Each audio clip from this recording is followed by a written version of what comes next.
start.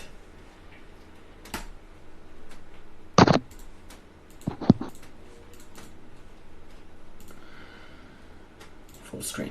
Perfect. Hi guys. I'm just testing if everything is working. Let me know in chat if you can hear both voices. We have here Filippo who's gonna show us amazing stuff. I'm super happy that I brought him on this chat, and I think that you will learn a lot today because Filippo has some amazing style. As usual, I'm bringing some great guests. So hello, Filippo. Hello, hi everyone, and thank you. How are you, man? I'm fine. I've been watching your stuff for a long time, and I've been enjoying your work. There is so much cool stuff happening in your shapes, forms, and I was always curious to know how you do it. That's why I brought you here. The reality is that most of the time I'm starting from random stuff, but I think that from random you need a lot of reference just to make your random stuff look real, you know? Uh-huh. So you use a lot of references. If I got what you said. Yeah. I always wanted to know what do you do? What did you study? Were you an industrial designer? Were you a car designer? Because I can. You're a car designer. No. Industrial designer. You were industrial designer. So that explains why you have such a cool shapes, and every design of yours is literally looking like you're solving a problem, which I like a lot. So how long ago did you study? I studied at Politecnico, 3 years. Okay. And then I studied to become a concept artist, so digital art. And you know, you have to learn how to do and also what to do. So this combination for me, it's perfect. So you studied both. You went to 2 times to uni, or you went only once for industrial design, and other stuff you studied by yourself, if I understood correctly, or you went double times?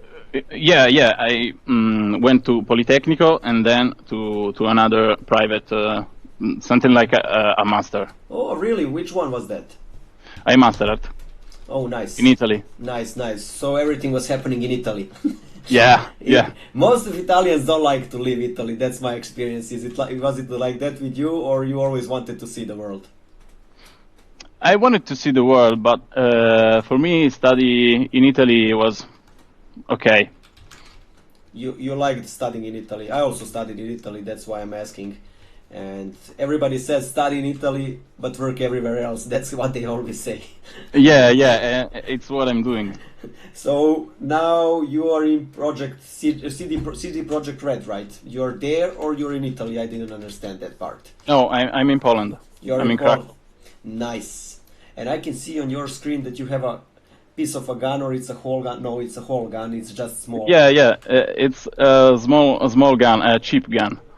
You want to tell us a little bit about it?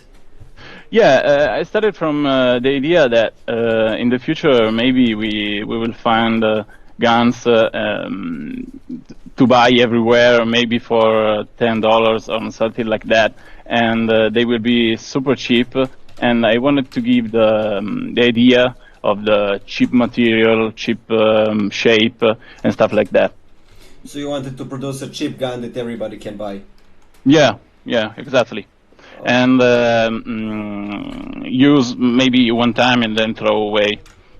So it can maybe fire a couple of bullets and you throw it away, like porcelain guns that they already have, you know, like in the movies, it shoots only one bullet and you throw it. Yeah. Nice. Yeah. So you're trying to hide something from us, Filippo. So tell me, you're gonna show us something. If I understood today, you will work in FUSION360 and you're gonna probably model that gun, or what's the idea? This is just a study that I make yesterday evening, I think, yeah.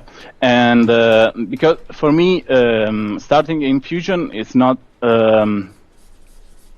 comfortable, because sometimes you can get stuck and using parametric software can be a little bit strange for a study, and I prefer to switch and use 2D for shapes and previous study, and then model it in Fusion. I have a similar experience like you do. I always like to return to 2D because from my experience, when you design in 3D, it can be much slower. Depends from the object that you're, of course, designing. But somehow 2D always gives it personality, right? Yeah. You can do what you want without the problems that a software can give you. Yeah, somehow when you are working only in 3D, it gives you a headache. But when you're working in 2D, the form goes much easier. There are the happy accidents and like that. And, yeah, exactly. And you get some cool shapes, and it can give you a lot of stuff that 3D can't give. Even though I'm a 3D artist, and I push always 3D, but I must say there are some conveniences that 2D has. Yeah, that's the point. What is so? It? Tell me. No, you tell me. Sorry, you're the guest. I wanted to ask a question, but since you started already, tell me. Starting from random shapes, I tried to explore more just one shape that I created. So I passed it from this one to those four. I always try to force myself to explore the design, because sometimes we feel like, okay, it's good enough, but probably if we should pass maybe an hour or two more on our design, it would be cooler, of course. And so I started to explore using this shape, more the details. Yes. And then I just wanted to add some values and color just to verify that everything is okay. So you'll always explore like that, or there is other processes that you also use, or this is your basic process that you always use? You go from initial sketch, which is a block out, and then you move, or how do you work? I'm not always using the same workflow, because for different pieces, for different design, you need a different workflow, and that's the reason why I think that a good artist, maybe it's my opinion, should use more than one 3D software, should study 2D, should know everything if possible. Everything. Yeah. So how many softwares do you use? I use at the moment 2, maybe 3 Which software, and ZBrush, Fusion, and Maya. But to be honest, I hate Maya. Everybody hates Maya. I don't know why I switched. I'm now on Blender, and I don't use Maya anymore for anything. My main tool is Blender, and that's it. I don't care about Maya, even though I used it for 15 years, man. I don't know why people are always... there is something strange with that Maya, like, I don't know, like, people start hating it from the beginning, but then we keep on using it, and I don't know why. Yeah, you're totally right. So, you use Fusion for weapons, I suppose? Yeah, for our surface stuff and things that are not too much, how can I say, carvy or weird in some way. The surfaces that don't bend, like on a car and stuff like that. Yeah, that's the same thing that I do. Because Fusion can't give you good surfaces like that. I mean, it can, but it takes too long. Yeah, exactly. And I always try to use the other softwares for that. So we have the same experience there. Yeah. So then you do that initial basis that I can see on the left, and then you start exploring the shapes. And how do you know that you are happy with something that you did? How do you know?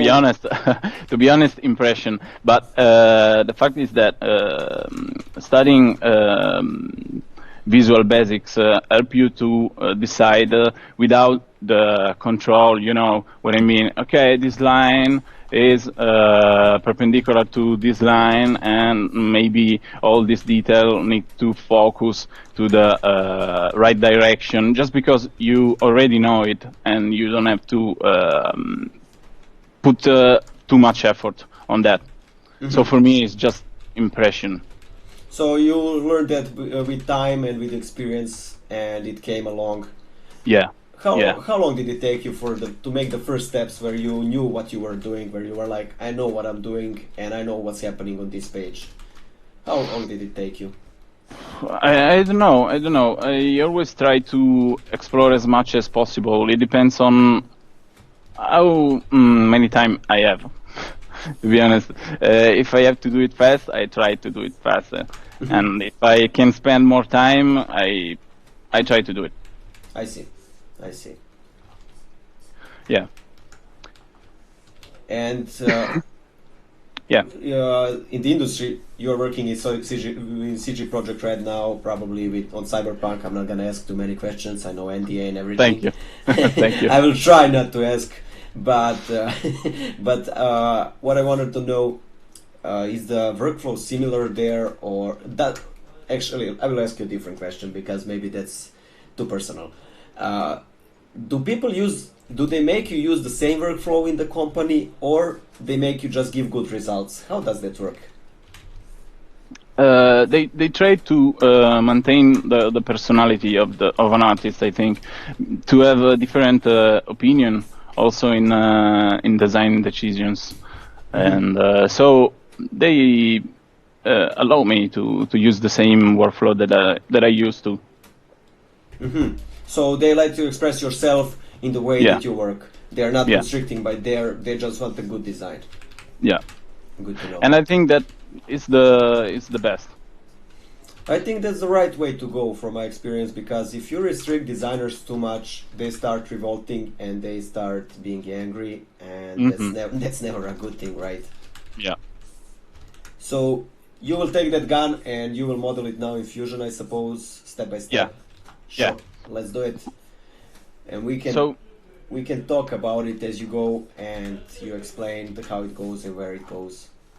Yeah, I already opened the file just to be faster, and use this image to have the same shape, you know. I see. Sometimes I start simply adding cubes and modifying the shape, but this way I think that I'm going to sketch the shape, just because it's very simple and probably it will be faster. I see. I don't care about the fillets, the bevels, because I prefer to insert them when the shape is done. Just because bevel, I think that can create also many times creates issues and problems.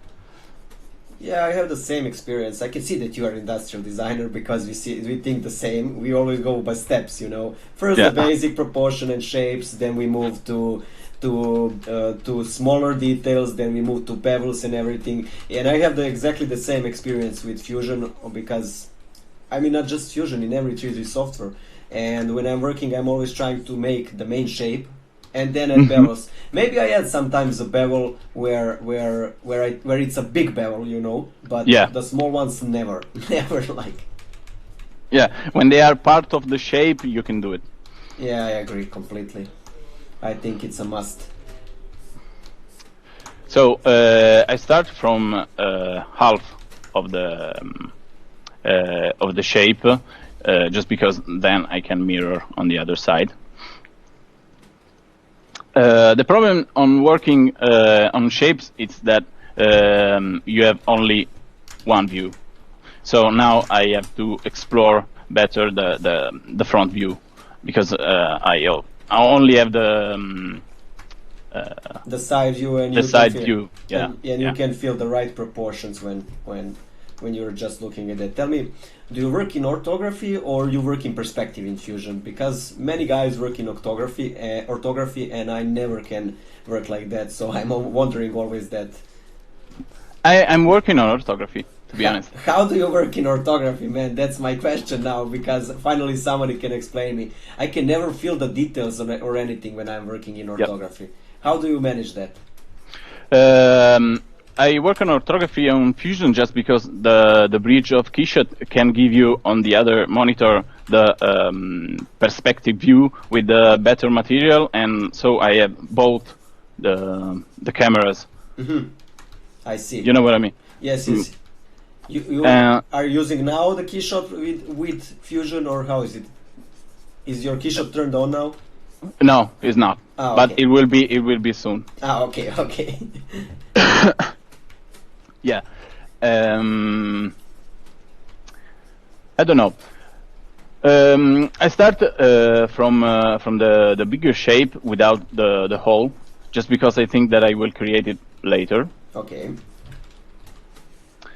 And maybe I can add some bevel here, just to get closer to the shape. I see. Modeling the main shapes and then moving to the rest, guys. As you can see, he's trying now to define the basic shape of a gun, and then he will move to the elements, probably. Yeah. What is on your profile? You have characters, you have weapons, you have mostly they are hard surface stuff, right? Yeah. And what I like about your work are that characters. Weapons are also great, but characters, man, when you posted that how you make them and how they evolve from the sketch to the finished piece, I love it, man. It feels like it feels like 3D helped you a lot to understand how the light works and everything. Yeah, the fact is that I'm focusing more on the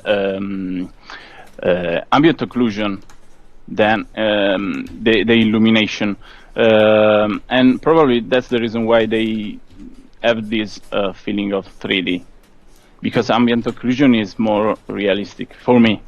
Yeah, when I look at them, I'm always like, man, this looks like a real 3D piece, and I was always like, this man has to use a lot of 3D because he can feel the light in the ways that other people don't. And the 2D artists, they make somehow, when you're looking at 2D art, mostly they make directional light, you know.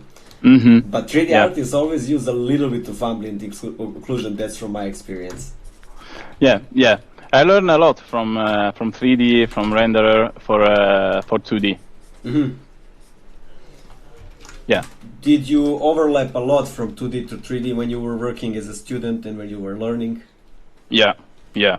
And also in my workflow, if I stuck in 2D, I can create a piece in 3D and then make a render and overlap on the 2D, and obviously I can overpaint on a 3D model just to add detail faster. Yeah, that's experience. So you always liked 3D. You weren't like typical designer. You know that typical designers mostly don't like 3D. Did you always like 3D? Yeah, I do. Did you use CAD softwares before the Fusion, Rhino, the other software that people use? Yeah, in the university I studied Rhino, but I don't use it no more. Did you like Rhino? I have to ask you. I don't like it. Same experience here. I never liked it. Same experience here. Not my type of software. It's not that it's bad, but it wasn't my type of software, you know. Yeah, yeah. Somehow the workflow and everything in it was maybe because I was working in Maya and I was used to some menus that I wasn't used to before in Rhino, and I could never got used to it. And I'm glad that you're also saying you don't like it. There is Moi now. I'm looking at Moi, but I don't know will I try it, because I'm thinking, should I do it? Should I not do it? You know. And so on. Yeah. So yeah. So we have a question as you're working. Hi everybody, I'm glad that there is so many of you and that you are watching to both of us talk and work. The question is there alternative to keyshot combination with Fusion 360? Keyshot is so fucking expensive. To be honest, I don't know. Neither do I know. I know that people use Octane, but I don't know if there is a bridge or anything like that. Yeah. Probably not. Yeah, somehow the prices of the softwares, I have to say, guys, have dropped quite a lot. Before they were insane how much they costed, and I don't know, but Keyshot for me, I don't know what your experience is, but Keyshot for me is one of the best softwares I ever saw, because it was so intuitive and it gave results immediately, you know, like other 3D softwares. Keyshot came out, other 3D softwares couldn't do that. For a surface for me is the best, but probably for environments it's not pretty cool. For environment, I don't think it works, right? Yeah. For environment, it just there is something off with it, and I don't know if it can be used. I mean, you can use it. I tried, but other softwares give you much better results, like V-Ray, Corona, Octane, and stuff like that. Octane, yeah. They give. I want to try Octane, but somehow I don't have time at this moment, so I never tried it. But I want to try it so bad, man, because it looks to me like it's becoming industry standard. Probably yes. A lot of guys are using it because it's also intuitive, but you use it for anything. It's not like Keyshot. Keyshot, you can use it for products, for cars and stuff like that. But Corona works much faster, if I saw correctly, and it gives much better results in some cases, I must say. However, Keyshot is still my favorite. Because I'm used to it, like I was used to Maya, you know. Yeah, I know. So we have to do it. I see you're modeling the gun, and it's developing quite nicely. You'll be also showing to guys how you use it in Keyshot, or we will just model it. Yeah, if we have time, I can do it. Don't worry, we have 1.5 hours. We just started. I see you're pretty fast, so I'm sure there will be a lot of time. Tell me, what I wanted to ask you is, I saw in your designs that you like to put jackets on it, and I wanted to know, do you have any hobbies that you do? What shaped you as an artist? If you have hobbies, do they get in your design, and can you feel them? So, any hobbies, Filippo? I just you know, I don't have a lot of hobbies, but I always try to maintain me in form, and so I'm going to run and stuff like that, but I don't think that they can help me with the design. What do you think shaped your design? Is there anything that you think was the main thing in your life that made you design the way you do now? Because I can tell you from my experience, I did a lot of sports when I was younger and stuff like that, and I loved always gadgets, and that's what influenced me a lot. Cars, of course. I wanted to be a car designer. And somehow when you see my sketches and edges, I'm always trying, unconsciously probably, but to put that sports feel in it, like the movement and the lines that represent the sport and stuff like that. So that's my experience. Is there anything that you think shaped you as a designer? Probably the university. Okay. Is you know, a stupid answer, but it's true. What especially was there any professor that you liked that he taught you some stuff, or? I remember a special course of traditional representation. Okay. And he talked about visual basics, what a line can do, how the light can modify a design, and I found it really inspiring. So that was the thing that you liked the most there? Yeah, I think so. What was your subject that you didn't like? Oh, a lot. History or architecture. Yeah. I will tell you something, and people will laugh when they hear this. When I was in Italy studying design, the thing that I hated the most was 3D teacher, and somehow the lectures that I was getting I didn't like so much. Maybe because I had already experience, but I almost started hating 3D when I was on university. So it almost happened, but thanks God it didn't, because my career would be ruined, you know. Mm-hmm. So my what I didn't like was 3D there. But it also happened in Belgrade. We also had Rhino in Belgrade, and I didn't like it, and I tried my best, but it wasn't working. It wasn't working. I tried. You know when you're trying something and you're pushing yourself to like it? I don't know if you had that experience, but I tried that with Rhino, but it just didn't work. It just didn't work, and now I want to try and push myself with Moi, but I don't know if it will work. Yeah, for me the same. I tried Moi and it was a failure. What happened there, man?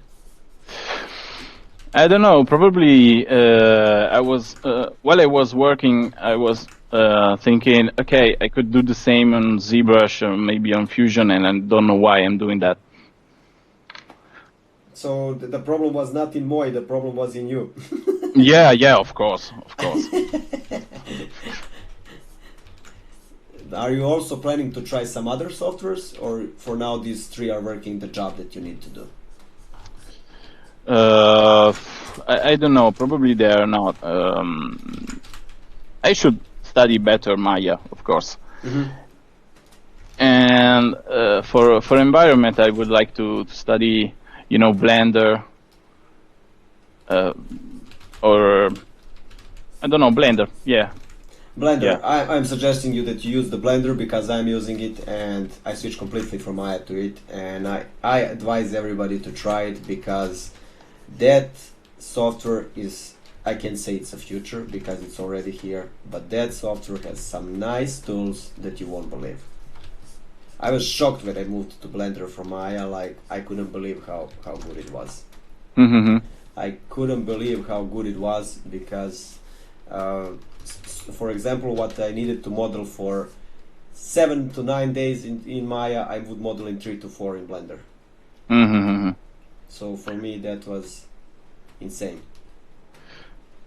And it's good for modeling or also for retopology, UVs? For retopology, I must say that Maya is still better. I must say that Maya is still better at that, because it has that fast retopo where you just click, and it's retopoing. So my experience, to be honest, is that Maya is still a god there. I can't say that Maya is bad for everything, but yeah, it's bad for everything and good for everything. I hate that crashes, man. When it crashes, I want to break my screen, literally. Like, that's, I think, that kills every Maya user. Like, I love you, but I hate you. I love you, but I hate you. Like, literally, it's like that. So tell me, I see the gun is developing nicely. Yeah. It's going... I hope so. Yeah, it's looking really good, clean. Did you try and print some stuff from Fusion, or? No, not yet. Are you planning to print something? Yeah, but I was thinking to print from ZBrush, to be honest. From ZBrush? Yeah. Mm-hmm. I'm also planning to print something from ZBrush, and I suppose it's a character. Can we know a little bit more, or it's top secret? Yeah, no, it's not. I was thinking about to print a Mac and stuff like that. Mm-hmm. Just for me. Just for yourself, to enjoy the glory. Yeah. No, it's not for the glory. It's to touch it. Ah, okay. To feel how to have it feel. Yeah. Okay. How it looks in reality. I see.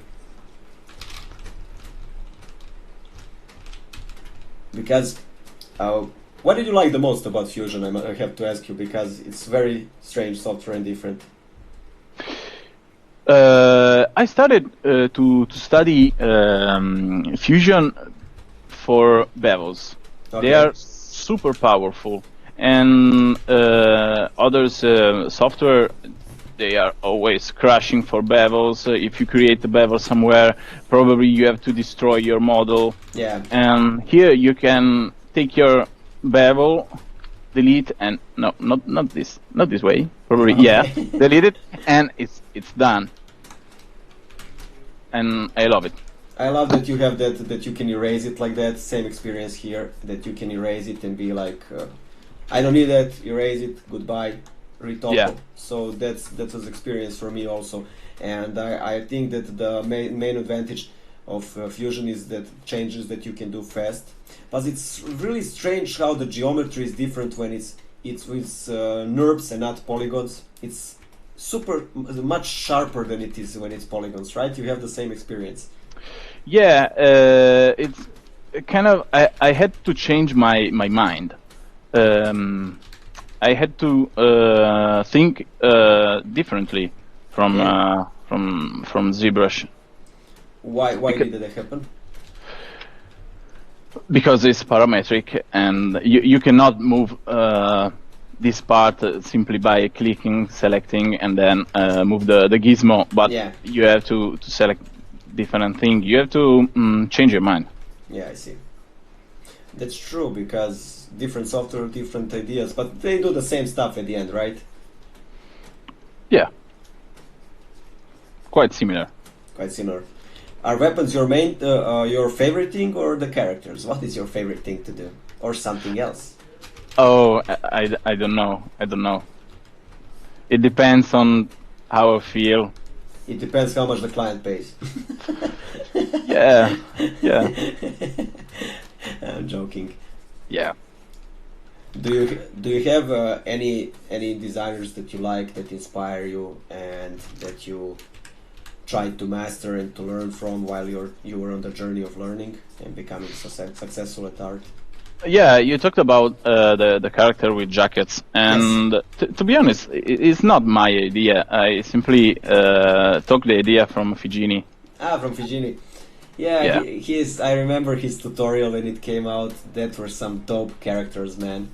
Yeah, Like, super cool tutorial. he also likes to dress as characters. Maybe he played with Barbie dolls when he was younger. I don't know what happened there, but man, that looks. I remember seeing it and I was like, man, look at the jacket, how cool this looks. Yeah. Like I would never have thought of that. I was super surprised. And in a good way, of course. By the way, I knew that this strange shape will cause problem. This shape like roundy. Yeah. I knew it. That can be a little bit harder to do in Fusion, but Yeah. but that's the things that, for example, two things I don't like about Fusion. Since we are talking how cool it is, I will say the two things that I don't like. One, the thing that I don't like is that it doesn't have shortkeys, shortcuts for everything. That's one thing it needs to get. I don't know why they still haven't made it, but it should be. And the second thing is, some things that should be easy to do are super hard to do there. Yeah. So for me, Really. I wish they implemented some new tools, and I hope that's gonna happen very soon, because Fusion from 2 years ago is the most promising software out there. Mm-hmm. I think it has great potential and can change many things in the industry, like Blender is doing now. Because everything that you are doing there, I can do with Blender, but much faster. Not that I'm bragging, but I'm just saying because Yeah, of course. because when I saw that was the reason why I switched. You're right. You're right. So we have some questions. Mm-hmm. Endangered species. When will you release Inside 44? That's question for me. Well, Inside 44 should be released, I hope, this year at the end, because it has been a long journey and a painful one. I'm working on a cinematic and I'm finishing some stuff. Mm-hmm. So I hope that it will come out till end of this year and that you will see a cool cinematic and enjoy it. The second question is, again a question for me, so we'll jump and come back to that. A question to both of you. Do you guys find Blender sculpting easy or difficult? What is your favorite part of Blender? Again, a question for me, because Yeah, it's for you. I don't know why there are so many questions. Guys, this is not for me. This is Filippo is here. He's answering the questions. I will answer question, and I hope that you will post some better question that where you will ask him something. So I will answer on the did I like modeling in Alias? Have you ever used Alias, Filippo, or just Rhino? Because industrial design guys, they don't use Alias. No, I didn't. I used Alias, and to be honest, I liked a lot of Alias to use it, even though it was slow as hell. But once you build a good surface, it gives the best surfaces out there because it's CAD. And it was experience. It was interesting because it was totally different workflow for me. FUSION360, it's probably the hardest software in the world, but and the most expensive. It used to be when I was studying 76,000 or something like that, and but it was super hard. I did like it, but it gave me too much problems, and I had too long to do because the surfaces that it makes are super polished, and it can be used for sketching, and when it's for sketching, it's not refined enough. So yeah.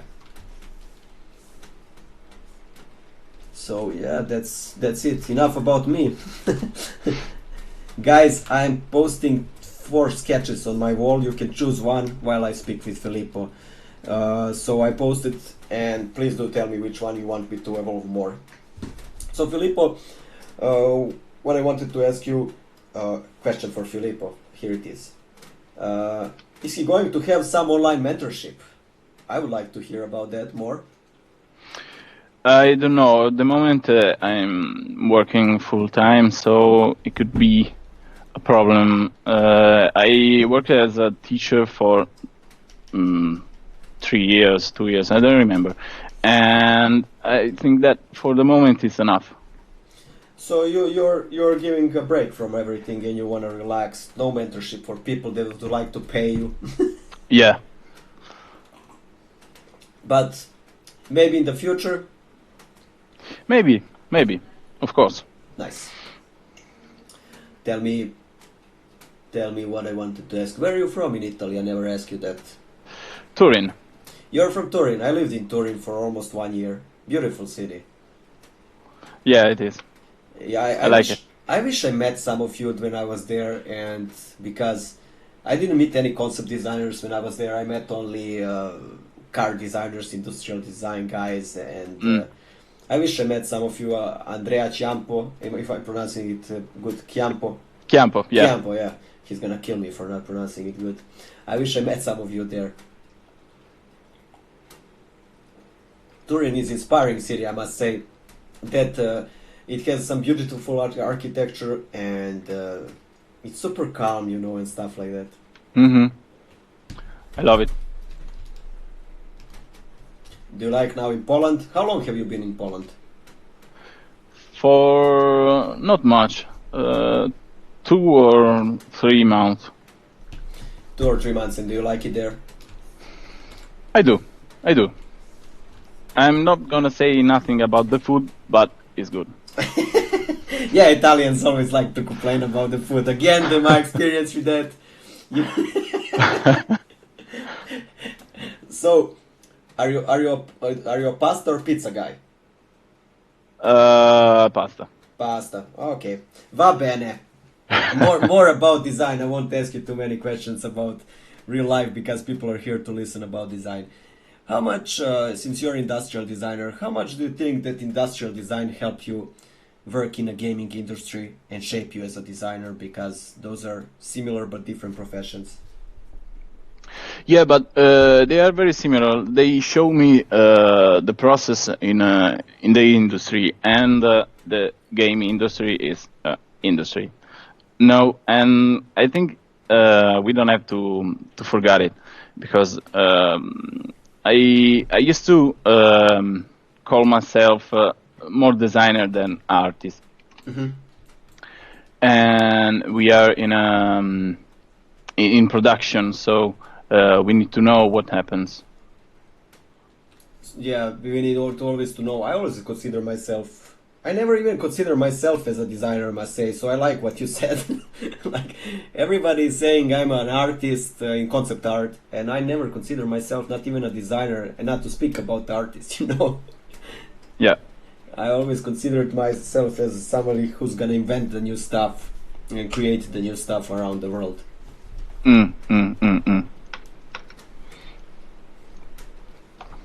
Oh, the John Fry is here, my guest from last time. Hi, John. I'm so happy to have you here. And also, he's saying that I should take sketch number 3, so I will do that now. And let's make a new, bigger format. Just a second. And when you were a child, what was your inspiration? Did you always want to be a designer, or you wanted to be something else? How did that go? Yes, I think so. When I was a child at school, I remember that I didn't listen to the teacher because I was drawing all day long. Mm-hmm. And I always wanted to invent something or represent the world outside. So you always drew as a child? Yeah. I always say that I never drew as a child, and that I always did some other stuff. I started drawing very late, which is very strange for a designer. What did you draw as a child? We had other Italian, and it was on episode 2, Giulio Partisani, the designer. Do you know do you know Giulio? Yeah. And Giulio Partisani was here, and he talked how he liked to draw dinosaurs. And I always asked him, did that influence his design in cars? Did he try to draw dino cars? So what did you do? Cars, me too. But I remember a lot of characters. Yeah, warriors. Were they science fiction ones, or it was medieval ones? Medievals. Also robots. Yeah. Robots. Yeah. I will tell you something funny. When I was a kid, I made 3 robots by myself from the cardboard, and they had moving limbs and everything. So I never drew. Really? Yeah, I never drew, but I created that kind of stuff. Like, my father is a mechanical engineer, so somehow I always went in that direction. He never wanted me to be artist, to be honest. And as all engineer design guys, so I always went in some other direction. But I was always creative, you know. But so I was making robots even though I didn't draw them.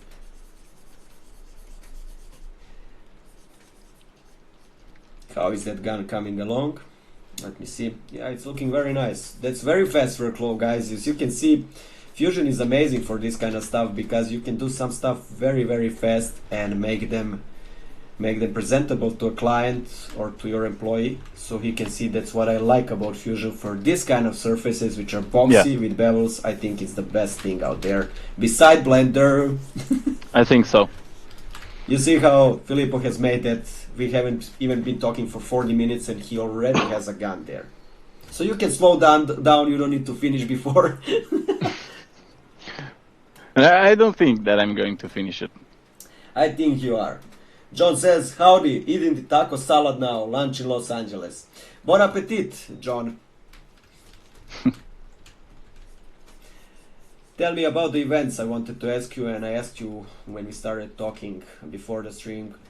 Are you going this year to any events? Yeah, to IFCC. You're going to be a lecturer there, if I read correctly. Yeah, and I don't know if I will go to some other events. I don't know.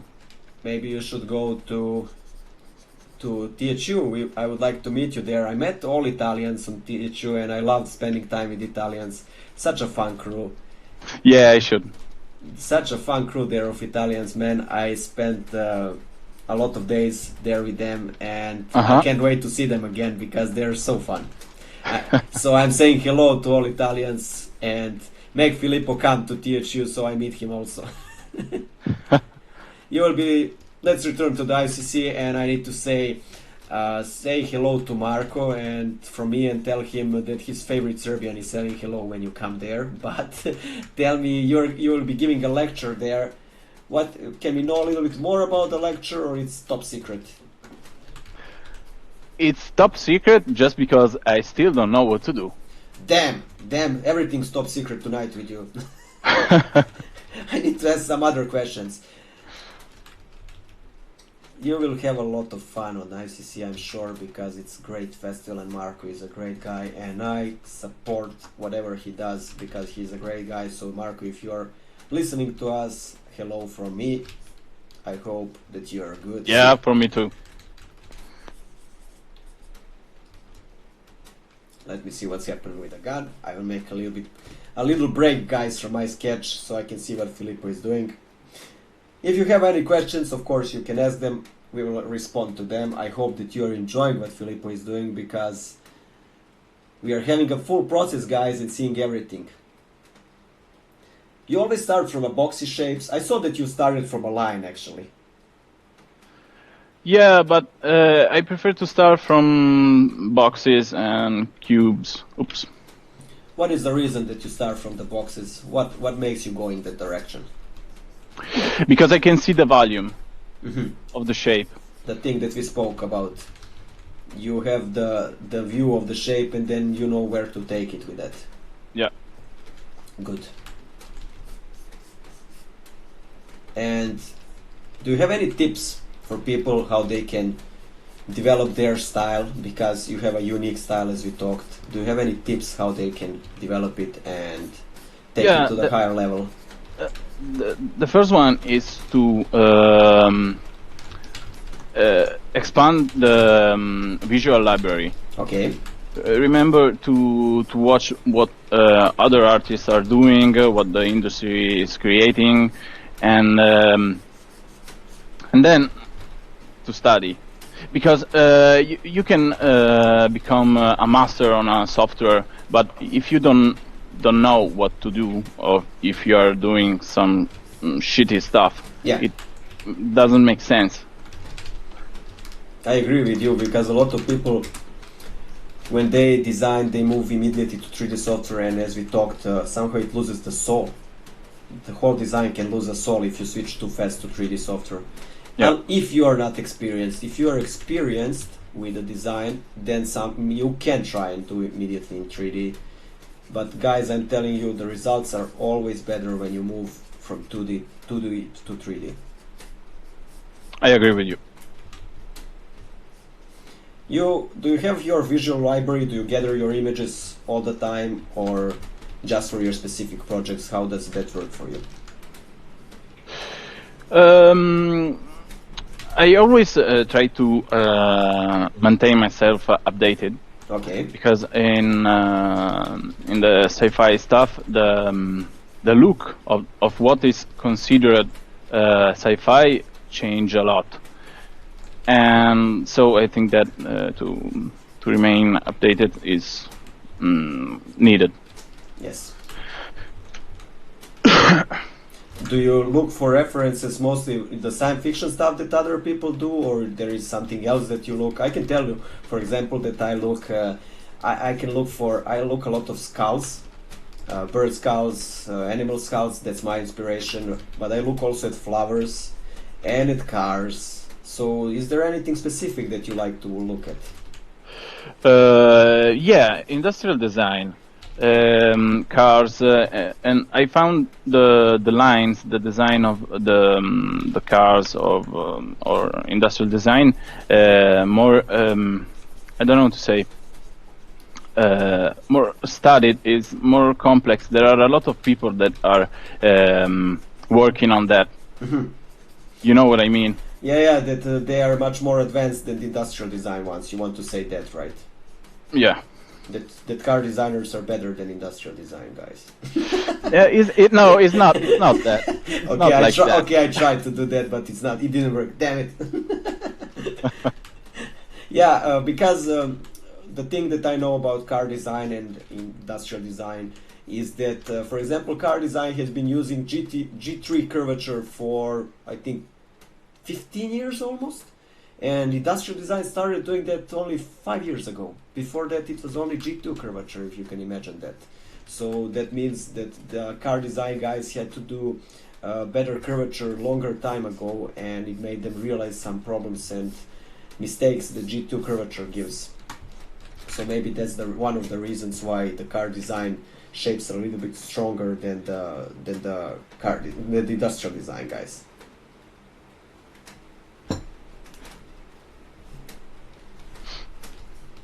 I don't know what you think about that. You mean I don't know what to think about it. Okay. No worries. Change the subject. I apologize. Let me see.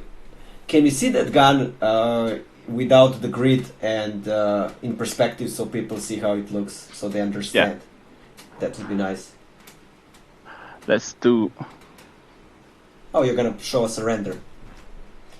You see, yeah, I can do it. You see, guys, how the surfaces are very, very, very clean, and that's one of the things that I love about Fusion, because you can model something in polygons, but you will never achieve this kind of look, because the surfaces can never have this kind of density, and and that's what I love about Fusion. Look how clean these surfaces are. You can immediately print this thing and give it to a prop designer, and he can take it or hold it in hand. It's crazy. Yeah, it's precise. Super precise thing.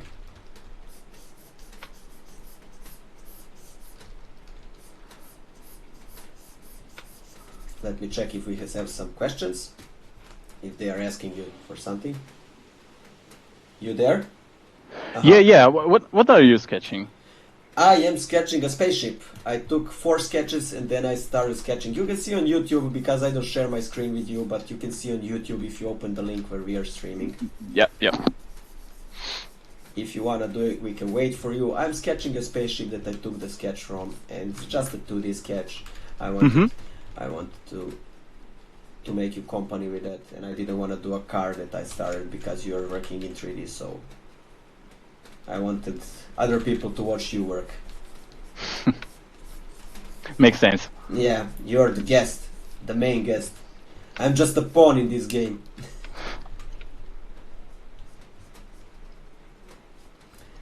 Do you have any dream projects that you would like to work on, or you're already working maybe on your dream project? Yes, I am. So that's the dream project? For real. Oh, nice. Nice. So you already... Where do you see yourself in 5 years from now? I don't know. Nobody knows. Do you think that you'll be working in movie design, or you will stay in game design? Probably I will stay in video game design, yeah. So you want to be a video game designer mostly? Or solely video game? Mostly. You see, for example, I want to work in movies, and I always wanted to work in movies more than in games, and I have no idea why. Somehow, I was asking you why. Well, maybe because I grew up on the movies, and you know, when we were young, the games they were. For example, when we were growing up, I'm 30 now, so the games were very cool then, but there wasn't a lot of design while we were growing up. It started around 90s, 99 or something like that was where he started designing the games, so I never thought about that. But movies, somehow there was always design in them, you know, Hollywood and everything was putting a lot of effort there. Somehow to have something in the movie for me is wow. Maybe that's the reason why I want to work in the movies, and I worked on 2 last year, so I hope that that will continue to happen, because I'm truly enjoying it, truly enjoying it, and I love the thrill, and I can't wait to see my name and to be like, oh, that's me, look at me. Yeah, me too. So you are also waiting for the moment when you can show that you worked on something. That I'm working on. I can wait for Cyberpunk. Really. I think all designers like that moment when they can show, look, I worked on this, look how cool it is. Yeah. And also, I can't wait to play it. Are you a big gamer? Not that much, but I was a big gamer. No more, I don't have all the time. Yeah, of course, busy schedules. What did you play? What kind of games did you like to play? RPG, cars, adventure also. And from video games? You mean the title? Yeah. I'm in love with Need for Speed. Okay. I used to love Max Payne, Assassin's Creed, Far Cry, Crysis. It was that cool. Yeah, I remember when they came out. The Max Payne, when it came out, it was like, what the hell is this? So good. Did you watch the movie Max Payne? And Need for Speed movie? Did you watch those two? Unfortunately, yeah. Same story here. Yeah, they were really bad. I was highly disappointed when that happened. Me too. I don't know why they did that to themselves. They literally shot themselves in the leg. It was one of those movies when you're expecting maybe too much, and at the end you're like, what the hell did I just watch? No story. Yeah. Nothing developing. It even isn't the Need for Speed of Max Payne. Too Fast, Too Furious is better movie than that. Like, and you're like, what the hell did I just watch? So you're adding bevels now. Yeah, just because this gun is that simple that I can start pushing details. You can immediately start pushing details and showing the curvature and everything. Yeah. Just tell me what I want to know. Do you like big bevels or smaller bevels? How do you define them? How do you know what is good there? How did you train your eye to know what is good? Because when you're designing something, if you have a good form, then the bevels can only enrich it. Yeah, I think that it depends on the material. You know, if I have to do something in plastic, the bevel become bigger. If I want to give the idea of metal, the bevel will be smaller. And I think that knowing how to the objects are created is important. You know, the manufacture. Mm-hmm. You're speaking about that from your experience with industrial design and everything. Yeah. Yeah, a lot of times, you know, when you see something on internet and somebody models, for example, Mac, and you see something is off. It's a cool design, but something is off, you know, and it's just not working. And then you realize, if you have experienced eye, it's bevels, man. The bevels are destroying the complete design because they're too big, too small, depends of course. And they break the deal, right? Yeah, it's true. The well-trained eye can see that and immediately go, oh, look at the bevels, how big they are, they're making the problem there. Yeah, also the illumination can make the bevel looks kind of wrong. The illumination? Yeah, if you use the right illumination, you can put the highlights on the right bevels. I see. So, do you have any example about that you can tell us about, where you realized that how it works? Yes, I think I can. If you want, you can show us, of course. Yeah.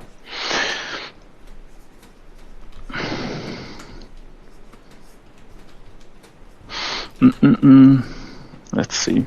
While you're looking for that, I will read something.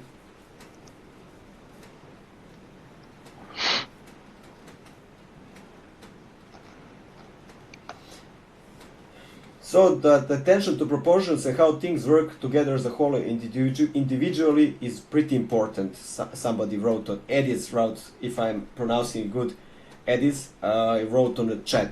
Yeah, I think that it's very important, because the more you know, the better design will look, because you understand the function and everything, so it's a must. Oh, your guns.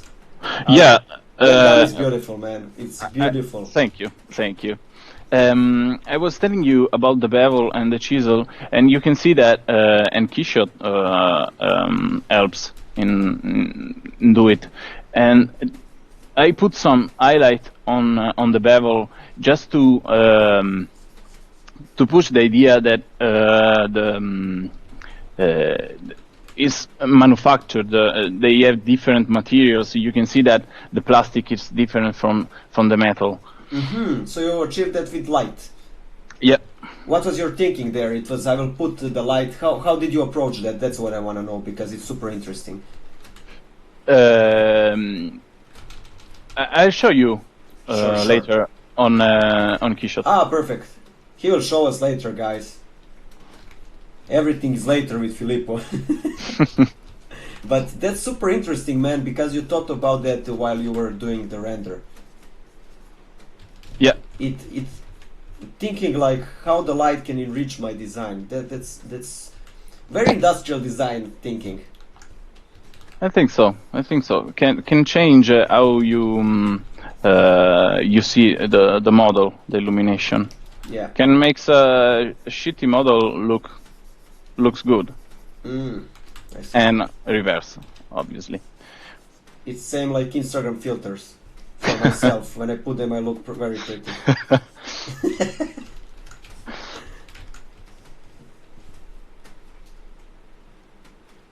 You're making the trigger, I see. Yeah. It's gonna be blocky? I don't know if I'm going to follow my sketch. Probably yes. You'll change it a little bit. Yeah, excellent that you said that, because that gives me an idea. When you are working, how much do you think this design changed from the initial idea to the final idea? How much does it change? It depends. While I'm working in production,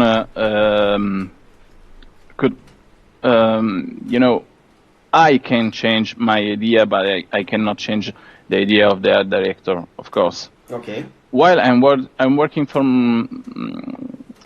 me, the design and also the idea could change completely. How much does it change from the initial sketch? That's the question. How much can you tell us, maybe in percent? That would be cool. It can change totally. Totally right. It's my Yeah. same, especially in industrial design, because there are much more restrictions and stuff like that. Yeah, can totally change, and I think it's good to change the idea, to explore more. Mm-hmm. I think that the change it has to happen. You can't avoid it. And the more you get used to the thing that you will change all the time in your design, the better designer you will become, because you will realize that there is no escaping.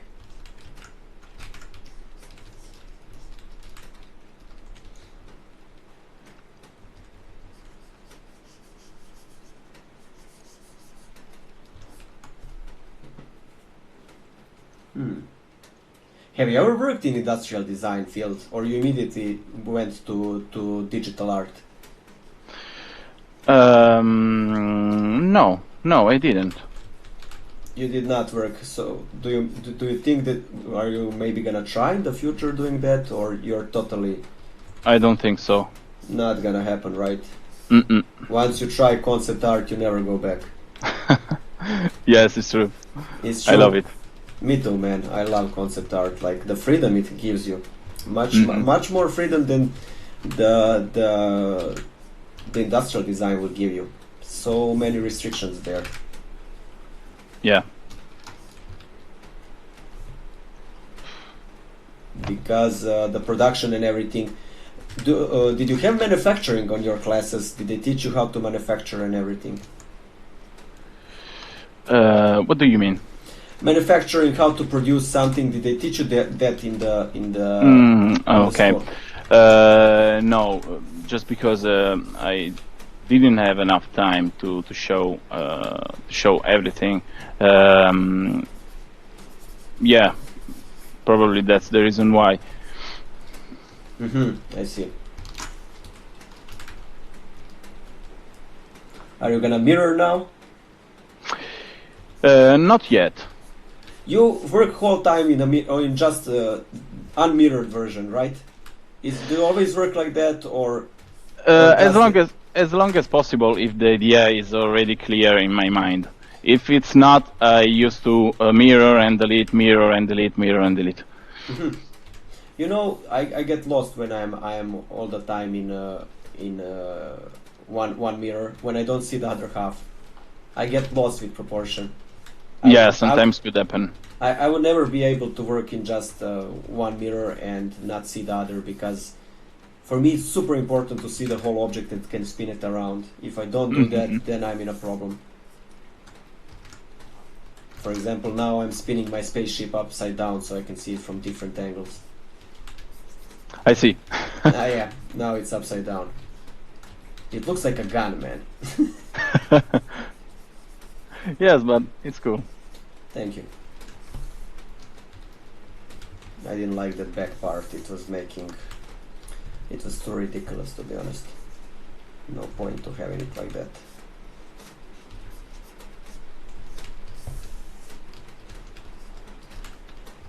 Do you have, when you're designing, do you immediately have an idea of the color in your mind, or that also evolves as the design is progressing? I used to study also the color, because I think that the color could change the shape. Values can change the accent of the design. I see. How did you study the color? Were there any books? You explored the masters? What happened? Yeah, Color and Light is quite cool, I think, as book. I don't remember the writer. Color and Light. I have no idea what's the name, but of the writer, but I know the book. However, I didn't read it, to be honest, because I never got that book. So that was your cool. It was your only inspiration for color, or you learned some other stuff also? No, I think that's it. Okay. Good if you can learn from. Good if you can learn from one thing. Do you have suggestions for? For color, when I studied color, I'm color blind, by the way. Not that I'm really color blind, but my knowledge of colors can be horrible, to be honest. I tried to study the masters, but I also studied the concept artists today, because I know that the color has changed during the years. What was cool in Middle Age doesn't mean it's cool now. And I have a feeling that it's changing quite a lot since the concept art appeared. Also, industrial design has some really good color and trim designers, especially car design. I worked there with some Italian. They were color and trim, because guys, so I can explain it if people don't know. In car design, when you're designing a car, every sector is explored. So you have color and trim, you have surfacing, everything, and those guys, they would work just with materials and color, and like they will have million of colors with them and give you the best solution. So I also read their articles, I can tell you that. I read what they did to for example, make Mercedes or something like that, and I was always analyzing and checking how that can work and why that worked like that. And because I think that color and design is a science for itself. Yeah, it's true. It enriches the design a lot, as you said, man.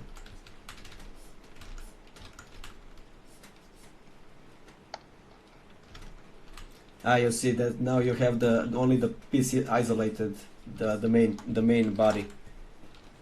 Yes. I like how you can see it totally different, like.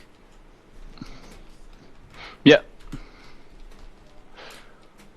Does it sometimes inspire you when you have a shape like that? That's when you hide the piece from Fusion and you see the different shape. Does it inspire you sometimes?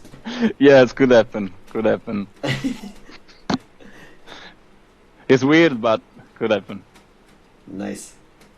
Because it inspires me a lot. When I saw it now, I want to change some shapes on my design of the vehicle and update, because it's totally different from. I have a feeling that something like that happens, that my eyes and brain get a totally different perspective and start imagining different stuff. And I think that it's very important to let yourself loose and to explore as much as possible while you design, not have restrictions literally. Restrictions come later that you can put on the design. And when I'm designing anything, I always have that in my head.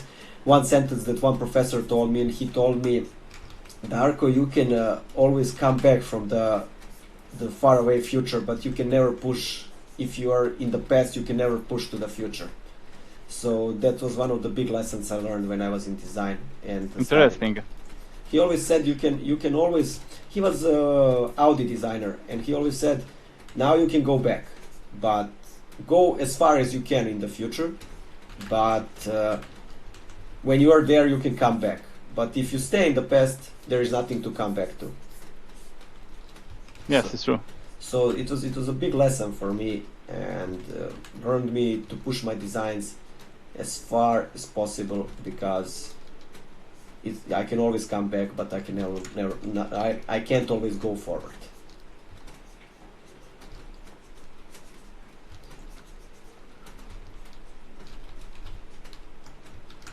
Just so I let you know, we are on 1 hour and 10 or 15 minutes, something like that.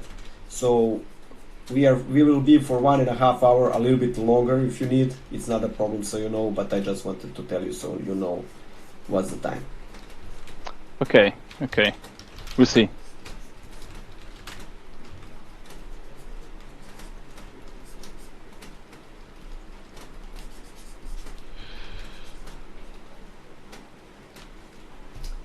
What are you calculating there?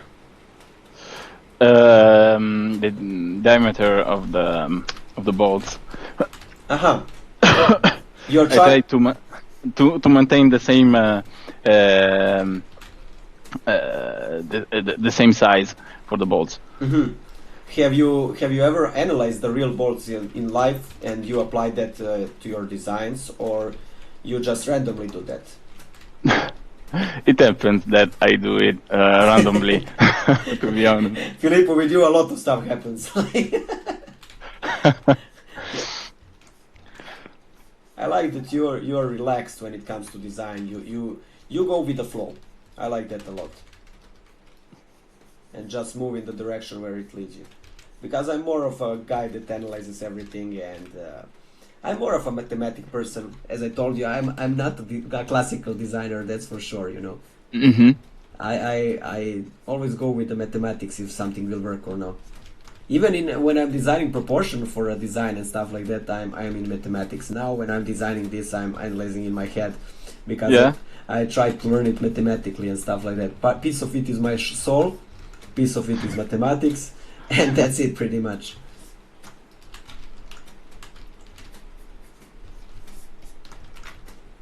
Guys, if you have any questions, please do post and ask, because Filippo is showing us. Oh, here we have a question. Are you always thinking about the function before you design? Excellent question. Yeah, of course.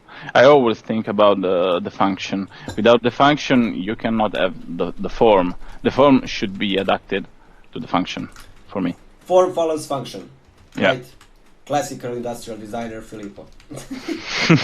Which is true. I also have the same logic, and I think many guys try to avoid that, right? Do you have that kind of experience when you meet designers, the fresh ones and students? Because I do. They always try to avoid that part of function, and I always try to explain them that you need to have the function, because that's the only way for something to work. Your arm can't move if you don't position it good, and so on.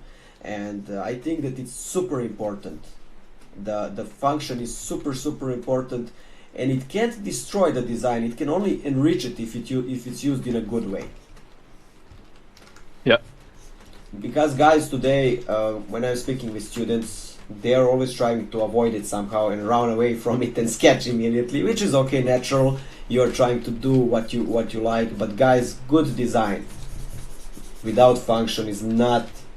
You can't do it. You can't do it. You can paint good stuff, because painting is about composition. It's about light. It's about color. But design, no. No can do. You can. It doesn't work. It doesn't work. You have to have good so it can work. Totally agree with you. You always went in that way, or you tried to design when you were younger and to avoid it? How did that go with you?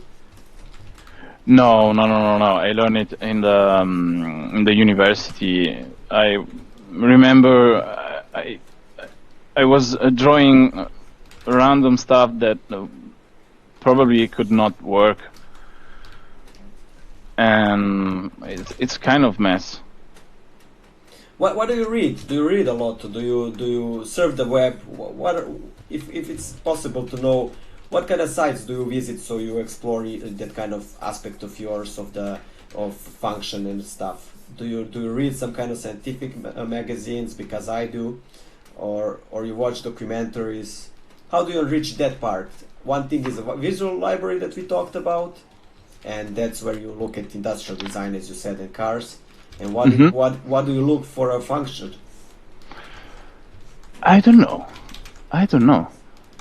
You just randomly go around the internet and find it.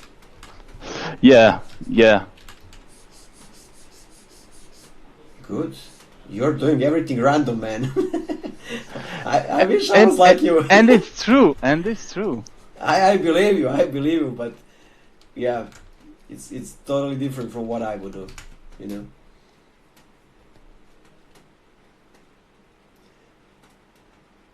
Alpha says, teach me how to paint, Darmar. Unfortunately, this is not painting, this is design. I wish I was a painter, but no, I'm not a painter. So what you're seeing is just the design and using two values and trying to make the sketch cool. And I will show you with what we started. Where is my sketch? Oh, we started with this. Oh my god, what did I draw here? And now we have here. Jesus Christ. By the way, now when I'm holding on this side, when we were designing, for example, American and European culture, they look from this to this side. You have my screen visible, Filippo, right? Yeah. So in Australia, Europe, South America, everywhere in the world, we go from this to this side when we are designing. So it's from left to right. Mm-hmm. And somehow our eyes are naturally used to it, because we did it for many years, and I don't know why, but it's just the way it is.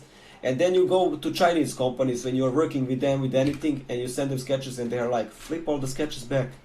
They go from this direction to this, so they go from right to left. And that's crazy, you know, because they totally different perceive the design. For me, it's quite funny. Yes, it's true.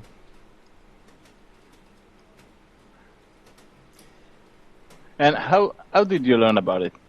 About this, about how the Asian people do this. Mm-hmm. When I was in Italy working, we had clients, and they were from China, and we sent them the whole batch of everything, and they received. We went home, and we got a call late at night to come back to the office because they're asking to flip everything on the other side. And there was many sketches, so we had to redo it completely. so it was a mess, man, but you learn from pain.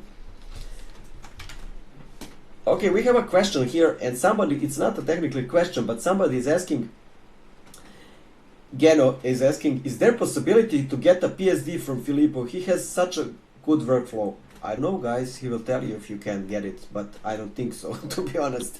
Maybe he can show us, but I don't think he can send you. Yeah, exactly. If you want, you can show us. If you want to do it by yourself. Yeah, I can do it. Because I want to see it also. Because I think it will be amazing. Yeah, I can open it. So John Fry is saying, okay. Motorcycle design is probably even more challenging than auto some respect because you are skinning over the mechanical stuff in areas, but also have to design around exposed mechanical elements. I couldn't agree more. And I know that when I spoke with people who design motorbikes, they also told me that you have to drive a motorbike to design a motorbike, which is not the case for car. But yeah, it is much harder when you have that many restrictions and you have to draw over it. Yes, it's true, and it also works for weapons. If you're working on a traditional weapon, it's hard just to use the right mechanism inside. If you're doing a laser gun, okay, you can do what you want.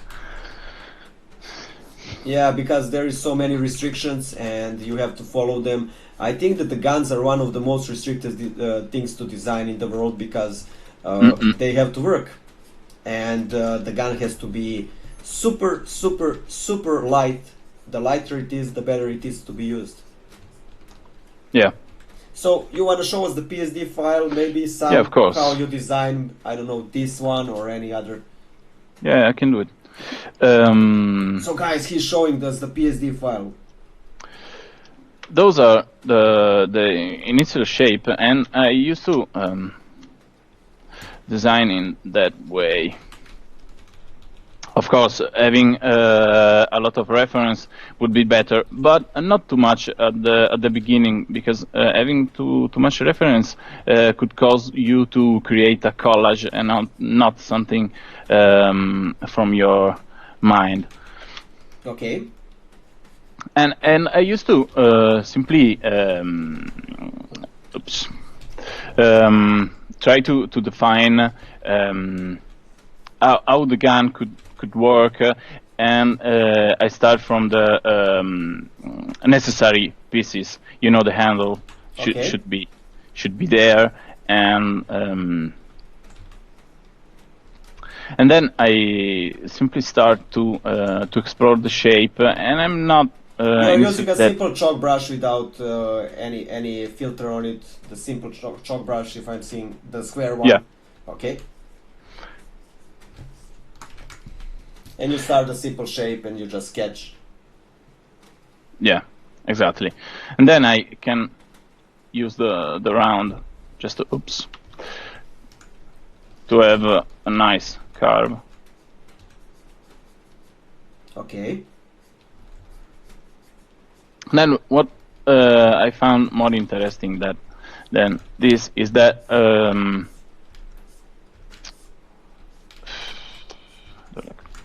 you can mix also your shapes.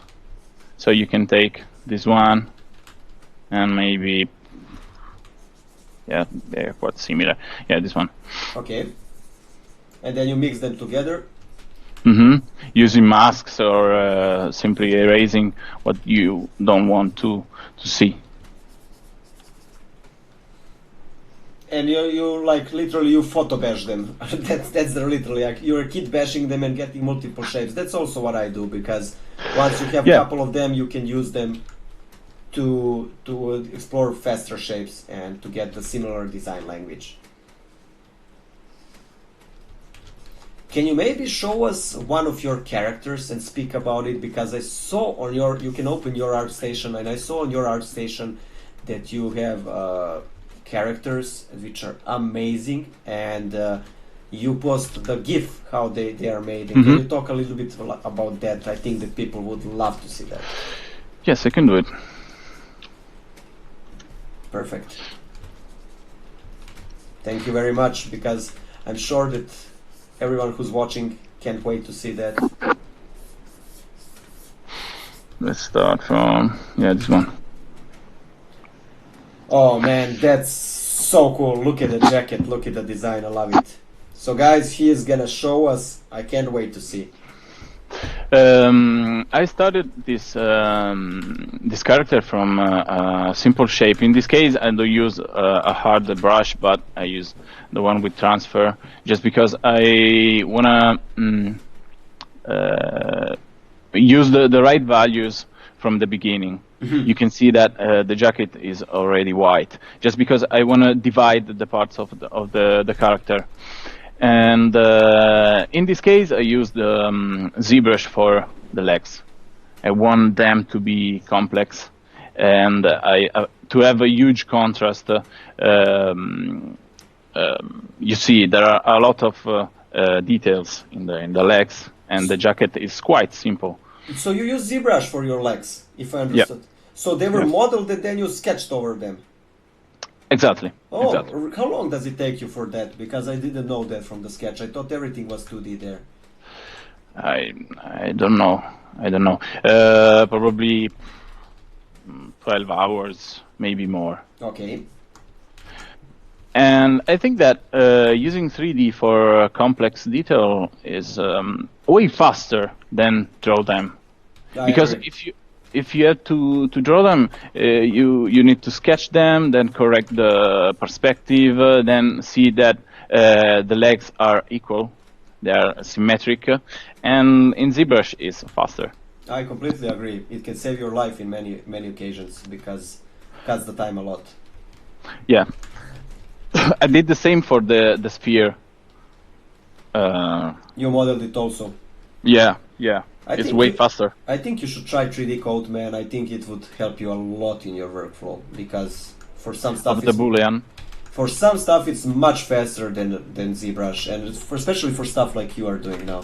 Mm-hmm. Thank you. I will try. Okay, and then you do the line work, or how does that work? Because I see you have a line work over the sketch. You mean the line art? Yes. Oops. I used to draw the line art by hand. It's quite slow. In production, I don't do it, just because in production you don't need it. Yeah. You just do the render and photo bash the jacket, and it's done. It was the fact is that I like this appeal. Mm-hmm. Yeah, in production, when you're doing line work, it takes ton of stuff. It takes so much time that it's Too much. too much, literally. Yeah. And then, how do you apply the color and everything? How do you apply the values? Because your final piece looks ridiculously good. Even when it's like this, it Thank looks you. really good. Thank you.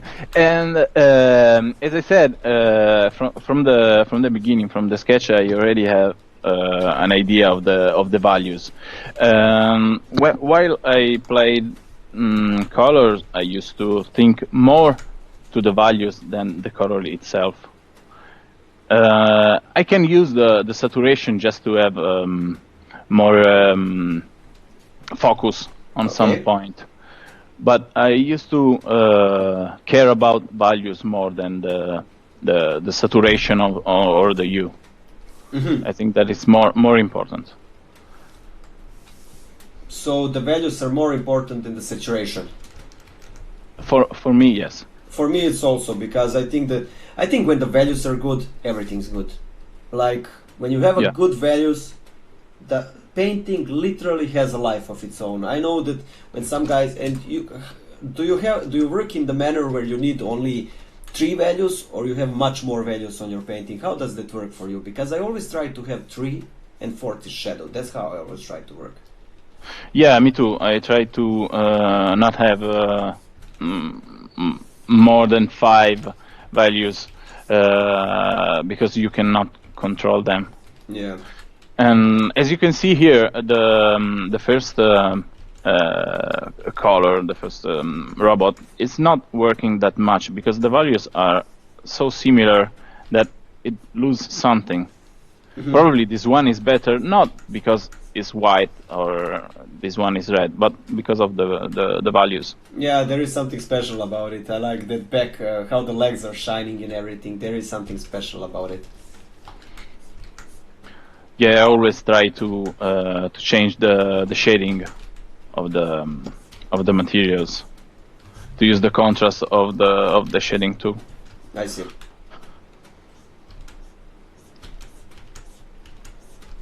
And details, how you make the details? You didn't show us that. Yeah.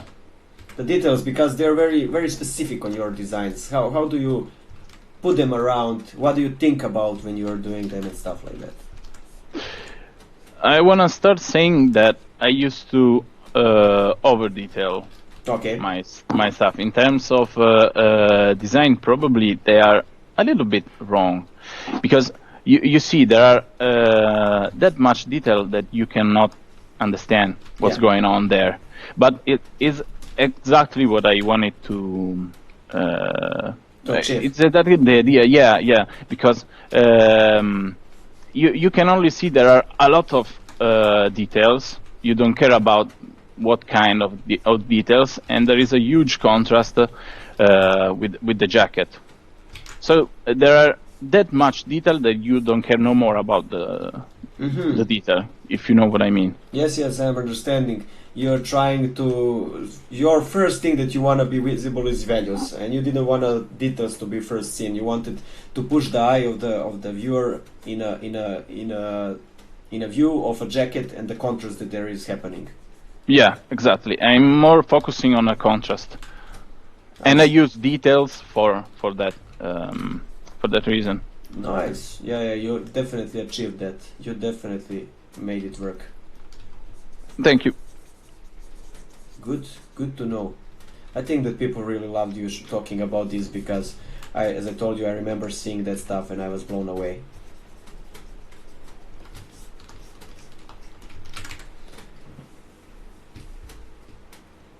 I see the gun is getting to the end. Yeah, probably. Because we are finishing soon. We are already talking, if you can believe, 1 hour and 30 minutes. Time flies. Yes. But you are working fast. You are working fast because you are almost finishing it, and that means you're quite fast because I'm also making you talk a lot.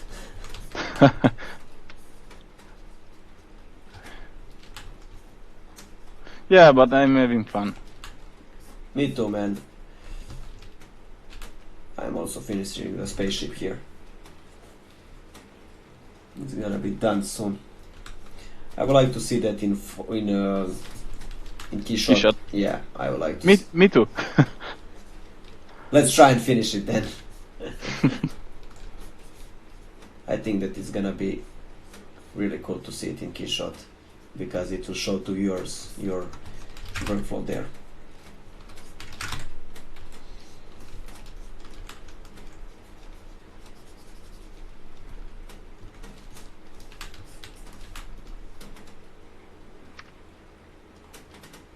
Do you use measures in the when you are designing something? Since you're an industrial designer, do you think a lot about measures and ergonomy? Yeah. How do you approach that? I used to think about a lot of ergonomy in terms of proportions. Let's talk about this gun. Probably the handle is a little bit short. Yes. I don't know. But some dangerous lady can use it. Some girl that's gonna kill you can use it. You're right. And it's probably like because I draw it fast and I don't care about it. But I think that I should do it, and everyone should do it because believability is right in English. I don't know. Yeah. It's really important. Yeah, I agree completely. For example, when I'm working on any project, I put next to me on wall, I put always to see, or on my second monitor, I put to see the real proportions of the stuff because it literally, the proportions give so much personality to design and make it realistic. You know, when you're designing, you can eyeball it, but it's completely different when you see it how big it is. Mm-hmm. So I always have that next to me so I can. Okay, tonight I don't have because I'm sketching this since I'm talking with you, but mostly I have it when I'm working on any other project and I think about it and design. Yeah, me too. It's really important. Let me say that in video games, the proportion and the ergonomy change is a way different because you have to follow the rules of the engine, not of the reality. Yeah, the game has that with engine and stuff. You have to follow that always, and it dictates so much stuff. Same like a function in car design, like engineers, it's the same. You always have to fight with something, but it's the way it is. How much do you think that the engine restricts you?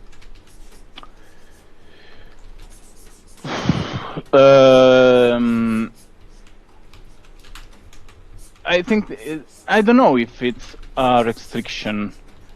You just have to remember that you're creating something for an engine.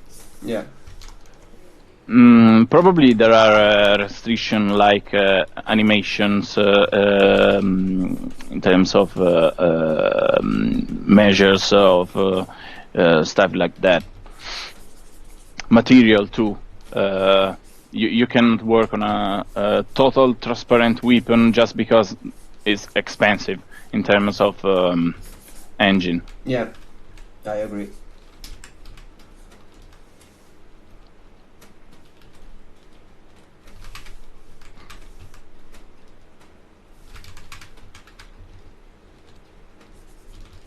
I hope that they will give us shortcuts soon, all shortcuts on Fusion, because it truly deserves the shortcuts.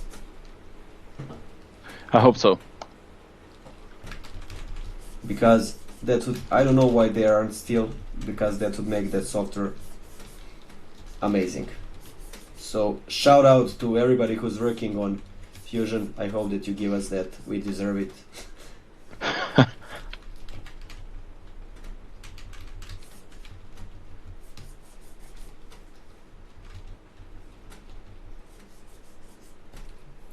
You're almost there, I see. Ah, you're making the cut lines. And okay. Perfect. Perfect, people. That we will probably see how he works on this.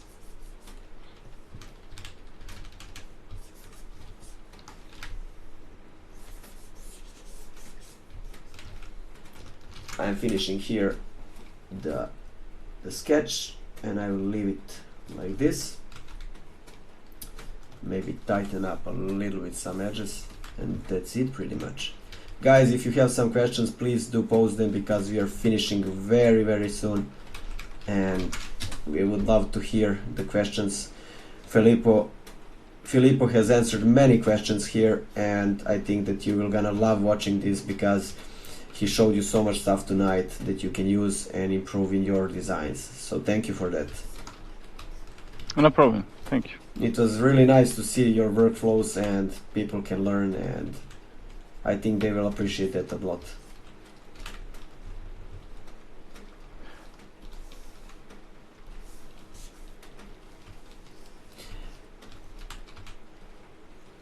Also, when I'm working in Fusion, and I just realized now that when you work, you put a yellow color on it, and for example, I can't work if it's not in a gray mode, you know.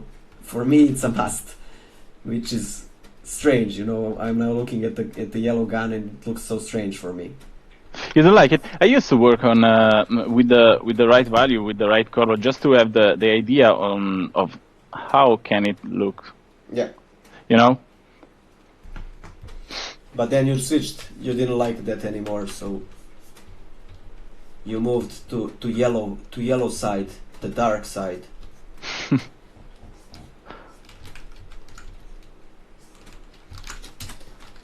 Okay.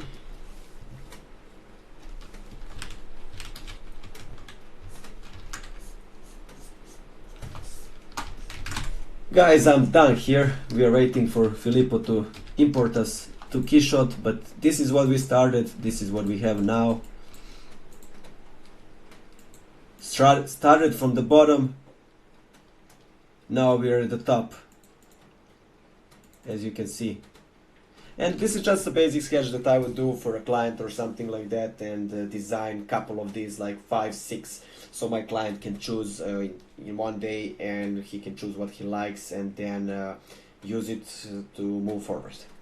So that's how I work mostly, or I present it in 3D. It depends from a project to project, and it's a fast way to present the client the possibility and a direction where he can go to, because it means a lot to clients to choose different variety when you are doing and when you are sketching, and he can choose different ideas that can open some new ideas for him. And that's the way I work, and I think that it is a good way to go about it. Just let me ask you, how do you try to understand the idea of the client? A question for me. So how do I try to understand the idea of client? When I'm approaching any job, I ask client a lot of questions. Not just because I'm boring, but because I want to know a lot about the project. And the more questions he answers, the more I can form the picture in my head. Yeah, so exactly. he gives me a brief, but then I take that brief and I check what I also want to know about the project, because there is so many sub questions that you can ask and that can give you right direction to analyze and to move forward. And for me, that's a must. As a designer, you have to ask the questions and to give answers to the questions. By giving answers to questions, I mean giving the good design. So you're answering with your design. And it happens that we don't get on the same page immediately. It happens, it's a normal thing. But if I fail there, I will immediately get a new input, a new question from a designer why I did it like that when he wants in this direction. So designer can both do questions and answers. So does the designer have to do that, because just in a different manner, because both of you need to post questions and answers. And the best communication is when it's open communication. It's like a good relationship for me. It's like a good relationship. I'm getting the feedback that I can implement and enrich into the design. That's how I approach it. How do you approach it, man? The same way. I always try to have a lot of information, and sometimes if the client or their director can draw, I also ask for him for his sketch, even if they are rough. Yeah, I think that is also must. I forgot about that, because sketch can show so much more than the words. Also, we are paid for the sketch, right? We are paid. At the end of the day, we are paid for that. So we can give the answer, and I think it's a must. I think it's a must, and that the communication between designer and the client is an imperative. A lot of designers. I've been speaking with about that with John a couple of days ago on a stream, and we were speaking that there is a new idea of people that don't want feedback. And I always tell them that's not possible not to have feedback, because you need to have feedback, because it's your job to get the feedback. No matter how hard is that, and I'm not gonna go talking about that again because I talked already on previous streams, but people just don't realize that that is selfish, and that design has to be done for other people. Well, you can be a painter, you can do painting for yourself, but design is a completely different story. So yeah.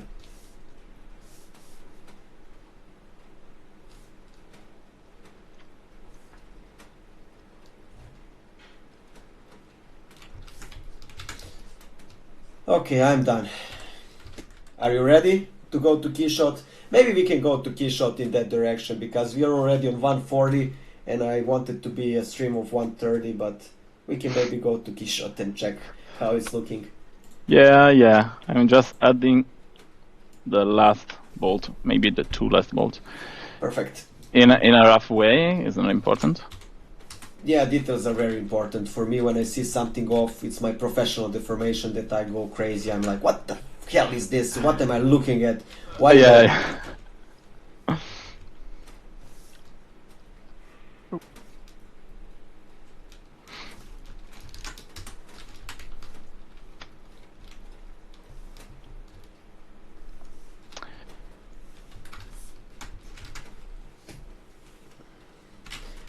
There, guys, you have a spaceship from me. I shall call it Filippo spaceship. Thank you. This is Filippo spaceship, look. Double P, right? In your name, Yeah. PP? Yeah. Okay. Yeah.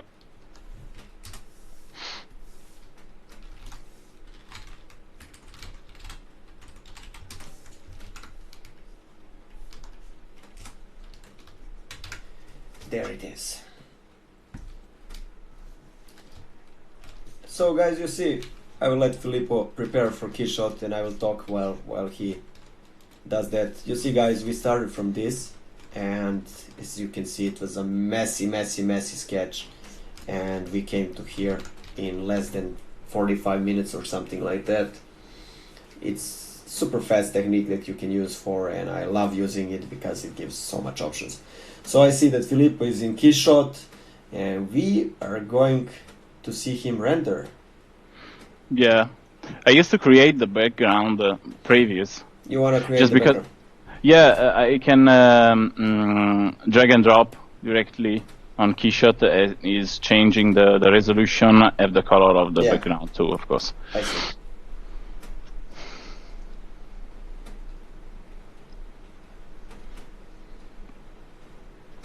What kind of background do you want to create? I still don't know. Let's see. Here is the gun. The stupid gun, yeah. No. It's a small women gun which you shoot and kill. Guys, if you have any questions, we are finishing very soon. Filippo is now rendering, and he's gonna talk a little bit about his process and show us how the yellow little woman gun can be rendered. So, let's start from the camera. Maybe make the focal length higher,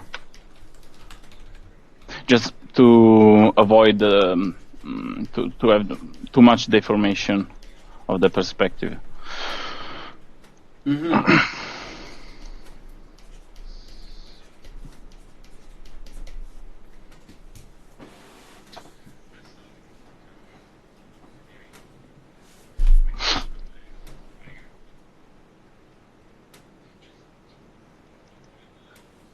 You're changing the color of the gun.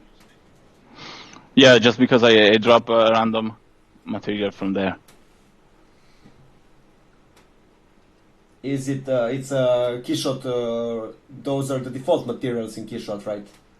Yeah, but I used to modify them. Ah, you modify them. Yeah.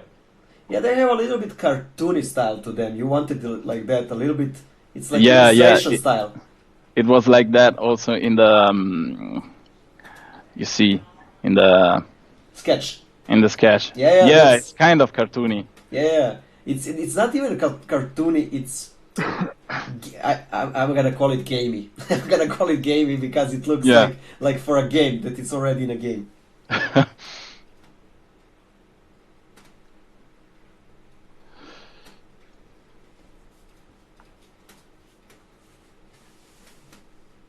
And you just start adding some materials that you like, or like you're choosing the metals I can see now, and you always work. You are working with default lights, right? Yeah, I used to start with default just because I can it shows only the ambient occlusion at the moment, so I don't get distortion from the wrong idea. Yeah. You don't get too much information, but you go step by step. Mm-hmm. I'm trying to choose a interesting camera. I don't know. I think that one works like that.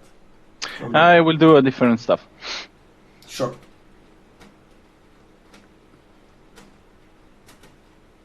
It's pretty cool gun. It's very small. Yes. I want it to be super small. Yeah. This is a ladies' gun, guys. Filippo is supporting women to shoot more. To shoot, yeah. When they don't like their husbands. Not to me, please. When they don't like their husbands or they are late from the job, they shoot them with this kind of gun. It's a small one, hurts like hell, but they can shoot once and hide it because it's small.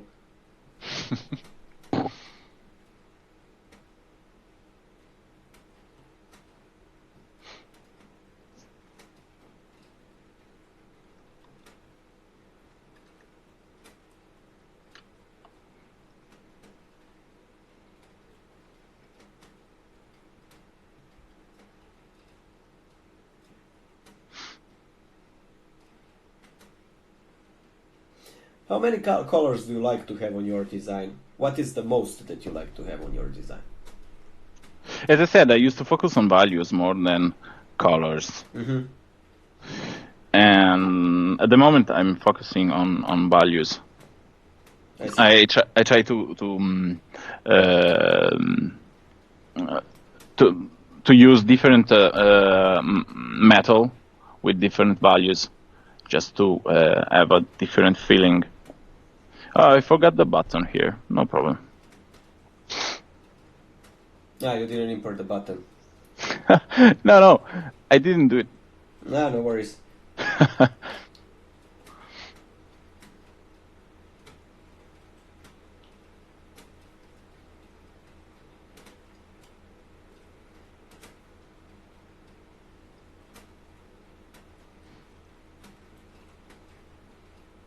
What is that button for?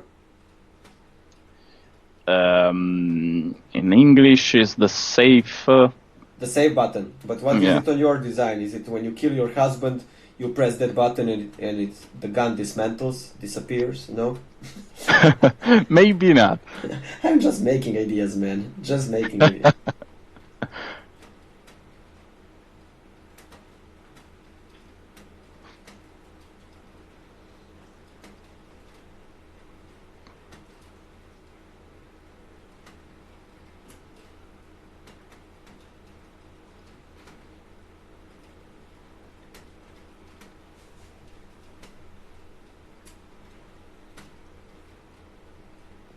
Small details, industrial design.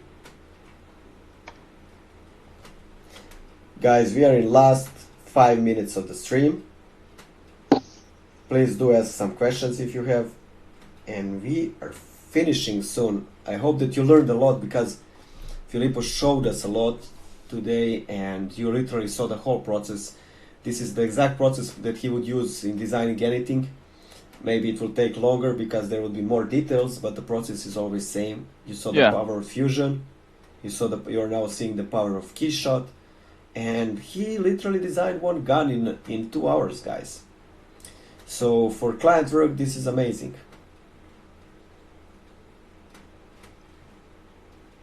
I see that you click on the piece, and then you go there and put the material. Yeah. How do you click on that? Do you click it with left click, with right click? How do you do that? With the right click, you can choose the piece. Because while they are linked with the same material, if you drag the material on the viewport, they will remain linked. Mm-hmm. While in this window, they are not. Nice.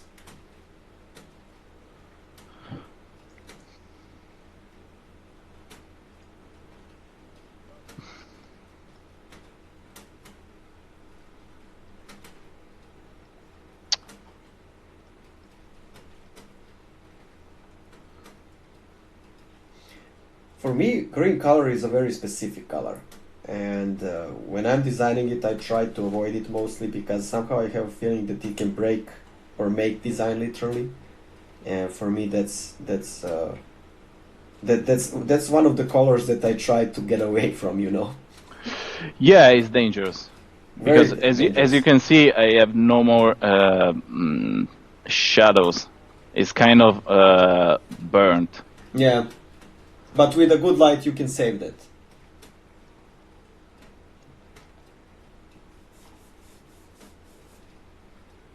Ooh, 2 guns.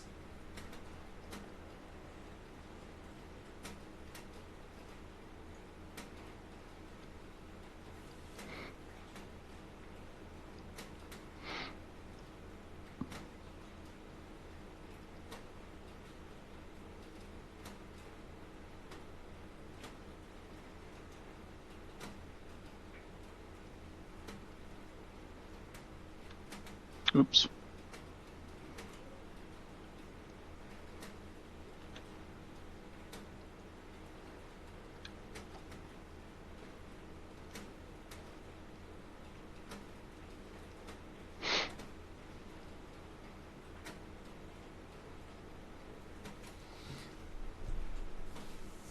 You are putting some kind of... Aha, okay. Okay, I see. Yeah.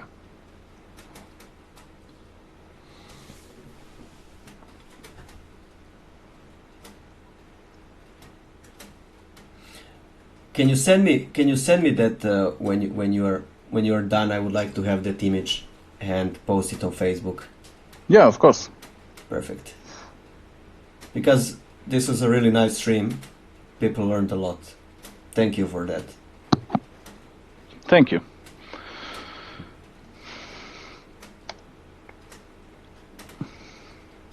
As I said, I'm having a lot of fun. I used to work on my own. Yeah, your own stuff. Yeah. It's different when you're working for client stuff when you're working with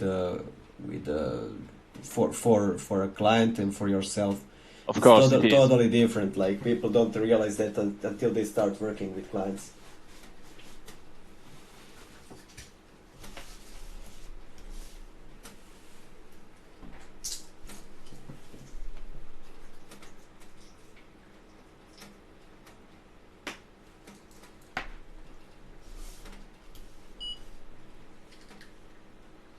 If you can please do explain us how you are adding stuff, because I see that you added ground plane.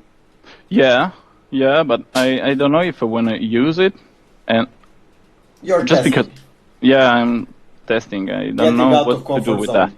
Getting out of comfort zone and trying to, yeah.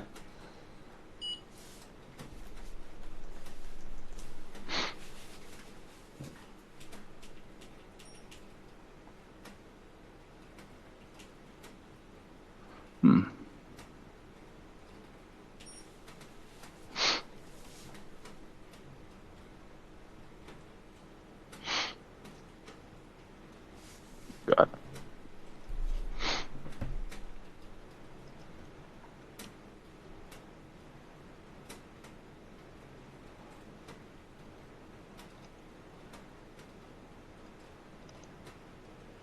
We have a question. Yeah? Tell me. Okay, Christian B is saying, how was the first job experience? This sounds so wrong. Sara Petruzzi is saying, instead of the pepper spray. Your gun is instead of the pepper spray.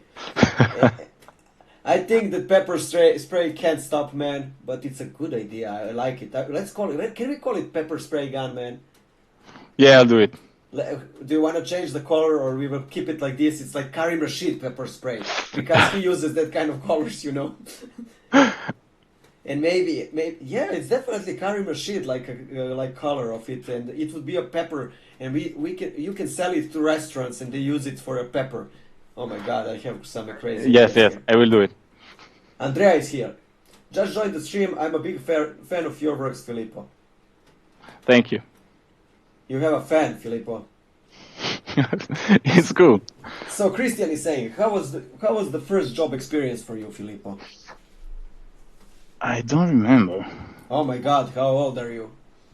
I'm not that old, but my memory is fucked up. What's with your memory, man? Oh my God. How many days do you remember? 2, 3. No, that's something good. Like that. That's good. I remember 2 to 3 years back, and then everything is raised. I don't remember before that what was happening. Especially the bad stuff, I forget. What was your first job experience? Where did you work? You were a freelancer or in a studio? Or yes, I worked for the part of the production of the school in which I studied. Mm-hmm. So I started to work there. And it was a work for the Rai in Italian. Is a channel. The channel Rai 1, Rai 2, Rai 3. Yeah, exactly. Mi piace molto Rai 1, Rai 2, Rai 3. Yeah, I watched it when I was a kid. I remember, and when I was in Italy, I watched it. So you worked there, and what was your job there? Were you a concept artist or? They used to say that I was a concept artist, but I was not, just because they required me to prepare some slide for presentation. So can you be a concept artist doing slides? I don't know. They can tell you whatever they want when they are paying, like, right? Like, yeah. Is Berlusconi the owner of Rai 1, Rai 2, Rai 3, or? No, it's not. Oh, okay. somehow I mixed it. Do you watch Calcio? No more. I used to. Are you Torino or Juventus fan? Juventus. Oh, perfect. I am also Juventus. I love Juventus. But I have to tell you, I love even more Milano. Really? Yeah, I'm a big fan of Milano. Why? I don't know, there is something special about it. I started loving it after the Istanbul game in Turkey when they were playing against Liverpool. And that is one of the best games that I ever watched. And since I was a big Liverpool fan, and I was super happy that they won, but Milan also played that night super good. And there is some big tradition about that club that I love. Serbians mostly love Inter Milano because there was Dejan Stankovic and all other players. But yeah, I'm not gonna talk too much about culture. Just wanted to ask you about that, or the public will go crazy. Yeah. You know that artists mostly don't like sports. They're like, sports, ew, don't speak about that, Darmar. So I see that you're now trying different lights. Yeah, something like that. Different lights. But I think that for today I'm pretty done. You are finishing for today. I think it's looking really good. The full process is there, guys, as you can see. Do you want to render it? Maybe. I can do it, yeah. Let's do it. Let's render it. And we finish with that. It's gonna be it's gonna... Okay. How are we gonna call it Karim Pepper Rashid? For the moment it will be asked. But I think that is the right name for this gun. Karim Pepper Rashid. We will send him this design, guys. I hope that Karim Rashid will like it. Tomorrow, if I see it on Karim Rashid design, I will laugh so hard.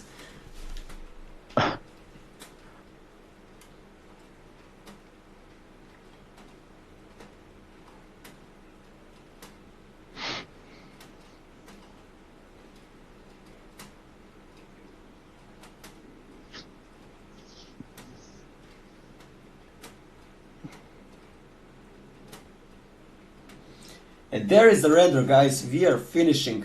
So we will leave it render. You will send me the image. But I want to thank you so much for coming, Filippo, to my stream. Thank you. And I want to thank you so much for showing the whole process to the guys. Guys, I hope you enjoyed the stream. And I hope that you liked what Filippo showed us, because big respect to him for showing all of this and rendering the Karim Rashid pepper gun. Thank you for coming, Filippo. Thank you. We are, guys, gonna finish now, and I hope you enjoyed one more time. If you have any questions or any other lecture that you would like me to invite, please do write in the comments on the YouTube, and I will try to bring them. So one more time, thank you, Filippo, and I wish you a good evening. Good evening. Have a nice day. You too. It was a pleasure talking to you. Bye. For me too. Bye bye. Bye bye.